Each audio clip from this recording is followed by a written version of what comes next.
I know it probably feels like I'm beating a dead horse at this point, but as a Mavs fan, or as a used to be Mavs fan, kind of Mavs fan, fan of some of the players, whatever I'm calling myself at this point, because I don't know what I am.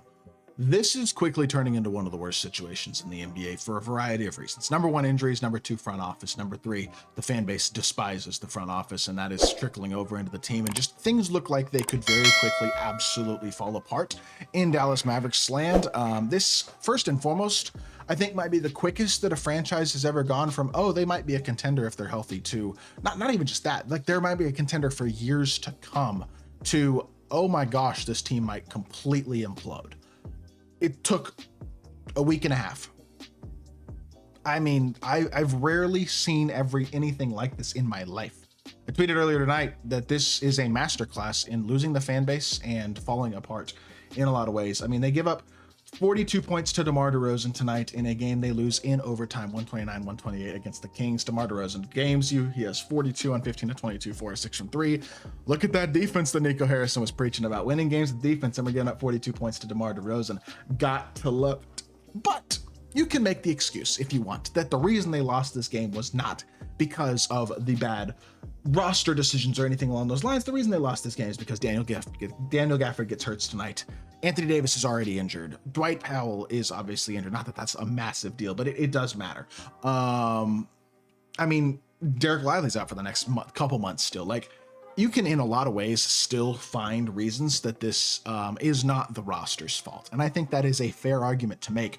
I'm not blaming the roster. My frustration is not with the roster. The roster is not the reason this is falling apart. I don't think the roster that has been constructed, if healthy, is a bad team.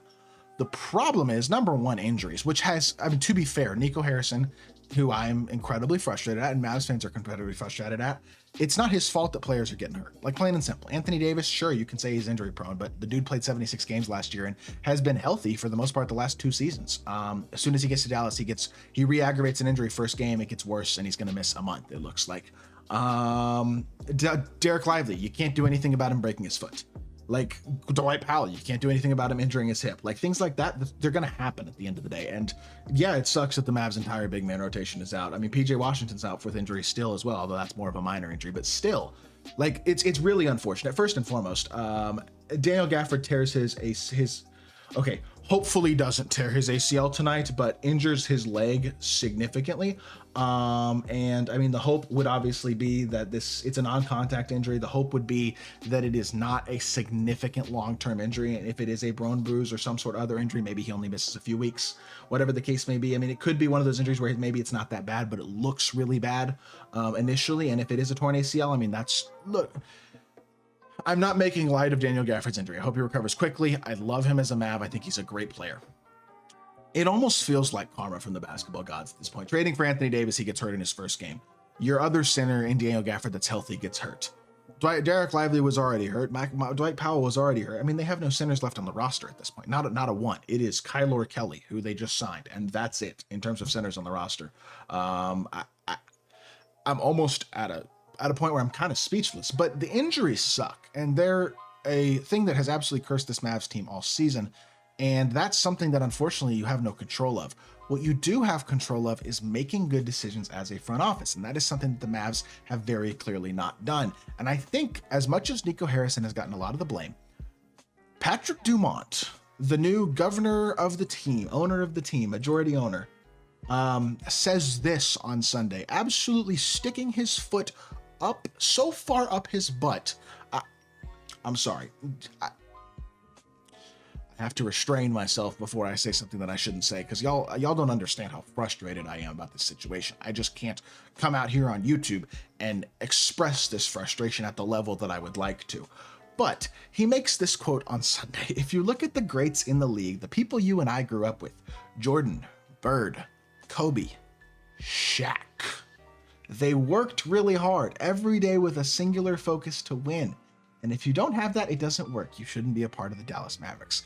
Dissing Luka fucking, pardon my language, I try not to curse, but Luka fucking Doncic, the man who played basketball year-round for the last several years, playing for Slovenia in the summers, a dude who is one of the hardest workers that I can tell in all of basketball. Has his conditioning always been perfect? No. He has single-handedly dragged your team to more team success than you have experienced ever, besides a certain stretch of time with another man, Dirk Nowitzki, who, by the way, he didn't mention. You want to talk about class and work ethic and dedication?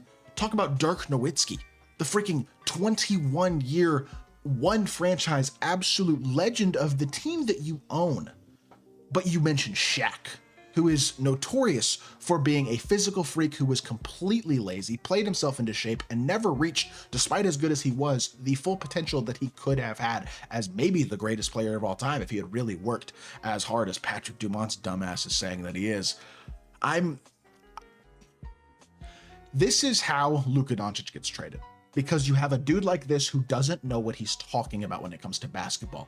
He is a rich guy who has no idea what he's talking about, and so he approves a Luka Doncic trade because he is, I guess, deluded by Nico Harrison. I'm truly baffled, and it's the type of thing where it's a different level of stupidity to trade Luka the way they did, to trade him for what they did, to not reach out to any other teams and do this deal with one team and not get nearly what he's worth. It's complete idiocy. It's idiocy for the governor to sign off on it. It's idiocy for all of this. And it makes me wonder if the conspiracy theories are legit. Is this a team that is trying to tank fan interest so that they have the ability to move to Vegas if Texas doesn't legalize sports gambling? Is that theory real? I think there's some potential validity to it. I'm truly baffled. I feel badly for the players. I feel badly for the coaching staff. Look, I don't think Jason Kidd's the best coach in the league, but I feel badly for him. This is not his fault. Like, he doesn't have any control in the matter in this. And it's just Nico Harrison and Patrick Dumont, and this whole group seems to have quickly ruined a team that was just in the finals and looked to have a incredibly bright future for the next decade. And it's just quickly been thrown away. And I mean, not only that, but tonight, during the game, they kick out a bunch of fans. This is a video of one of them getting kicked out. This dude, by the way, the reason he got kicked out is because on the Jumbotron, the Mavs put fans on the Jumbotron for the first time since the Luka trade, because they didn't on Saturday in the first home game after the Luka trade. But they did put fans on the Jumbotron a couple times like karaoke, and he mouthed "Fire Nico" and got kicked out of the stadium. It's pathetic. It is truly pathetic. This team has a fan base that has turned against them, and understandably so. And instead of trying to do what they can to repair it, like a player like Anthony Davis does, who deserves all the support in the world from Mavs fans, even though he's hurt, I'm not mad at him about that. Like, it's okay. It happens. That's life. The dude came in and said all the right things and was doing all the right things in his first game. And I think he's going to continue to. Whenever he gets back, he's going to try to do the right things to win the fan support back. And that's what he said. I understand the fans are frustrated. I don't blame them, but I'm here to try to win y'all's support back with our play. And that's exactly what he was trying to do. And I support Anthony Davis. I support Max Christie. I support Caleb Martin. I support all the other guys who are already on this roster. What I cannot support is the embarrassment that is the Dallas Mavericks front office and the absolute disaster class that this past week and a half has been. You trade your franchise legend, one-of-a-kind type player, the guy who took the torch from Dirk. You're blessed with two unicorn, once-in-a-generation type guys back to back for your franchise. They even overlap, and you trade him.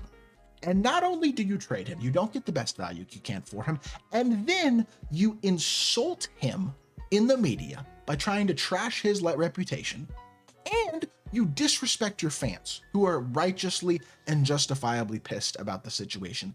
It is, as I said in this tweet, a masterclass in how to absolutely alienate a fan base, and I truly don't know. I think the conspiracy theories have weight. I really do. I don't think this is a franchise and a front office and an ownership group that cares about their fans or cares about winning. In all honesty, it is crushing as a lifelong dedicated Mavs fan. I mean, this is brutal. It truly is. And it sucks. It really sucks, man, because I want to root for the team. I really do. I hate to keep beating a dead horse because I feel like that's what I'm doing. Making a Mavs video feels like every day at this point. But there's just more and more to talk about, and it's just so depressing, man. I'm sure I'll go a few days without making another Mavs video before something else stupid and pissing me off happens, and I'm here again just complaining and sad and depressed and just, I don't know, man. I got no words for y'all. I'm truly crushed. That's where I am right now. In all honesty, my fandom is truly crushed by this team. But hey, at least the Lakers looked great tonight. I hope y'all did enjoy the video. If you did, make sure you hit that like button, leave a comment, and subscribe. Be back with more NBA content very, very soon, and I appreciate y'all. Peace.